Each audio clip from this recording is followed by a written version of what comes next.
Hello বন্ধুরা, তোমরা সবাই কেমন আছো? আমার শরীরটা খারাপ হয়ে গেছে বলতে আমার এমনিতেই যখন তখন শরীরটা খারাপ হয়ে যায়। এই ঘটনাটা আমার সাথে কবে থেকে হয়, মানে যখন তখন শরীরটা খারাপ 2016 সাল থেকেই 2018 সাল অবধি আমি প্রচুর ভুগেছি বন্ধুরা। তারপরে আমার বড় একটা মেজর সার্জারি হওয়ার পর থেকে শরীরটা একদম যাচ্ছে তাই হয়ে। কলকাতা শহরে এমন কোনো নার্সিংহোম আর এমন কোনো হসপিটাল নেই যে আমি ভর্তি হইনি, এবং ভেলোরও অবধি দুবার গিয়ে ভর্তি হতে হয়েছিল। যাই হোক, গিয়ে শরীরটা খারাপ, কারণ মানে গতকাল কি করে শরীরটা খারাপ হলো, আমি একটু ব্রেকফাস্টটা দেরি করেই করলাম, চাউমিন খেয়েছিলাম, রবিবারের কথা বলছি। তারপরে দেখলাম যে দুপুরে আর মানে খাবার ইচ্ছা করছিল না, একদম খিদেই ছিল না। সমস্ত ঘরের কাজকর্ম করলাম, সবই করলাম, করে কিছুতেই খাবার ইচ্ছা করছে না।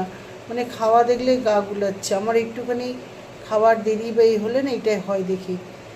তারপরে তোমাদের দাদাকে খেতে দিলাম, এবং ওই কুমিল্লার ছেলেও এসেছিলো, খাওয়া দাওয়া করলো। যাই হোক গিয়ে তারপরে আমার আর খাবার একদম ইচ্ছা করছিল না।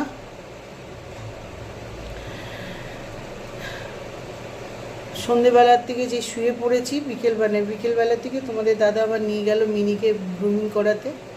সেই যে শুয়ে পড়েছি আর উঠিনি। দাদা বলছে ওঠো, একটু কিছু খাও। আমি আমার খাওয়া দেখলেই গা গুলাচ্ছে। যথারীতি ওই শরীর নিয়ে তোমাদের দাদাকে একটু চা করে দিলাম, আবার শুয়ে পড়লাম। তারপরে একটু লাইভ করতে বসেছিলাম যে তোমাদের সাথে একটু কথা বলি, যেরকম এখন ইচ্ছে হচ্ছে তোমাদের সাথে একটু কথা বলতে। তো কথা বলতে ইচ্ছে হলো, তারপরে দেখছি বুঝতে পারছি না। তারপরে তোমাদের দাদা অল্প একটু মুড়ি, দুটো বাতাসা দিল, খেলাম কষ্ট করে। খেয়ে আর জল খেয়ে যে শুয়েছি, খুব ঘুমিয়েছি। উঠেছি তখন রাত 1:30 বাজে, মানে 10:30টার মধ্যে শুয়ে আবার উঠেছে। আর আমি না খেতে দিলে তোমাদের দাদা খায় না। এবার উনি বললো আমি অন্য কিছু খাবো না, আমাকে তাহলে তুমি দুটো রুটি, আর রুটি কালকে কিনেই নিয়ে এসেছিলে তোমাদের দাদা, তো আমি আমার রুটি কেটে দিলাম। আমি আর সেরকম কিছু খেতেই পারলাম না, ইচ্ছাই করছিল না।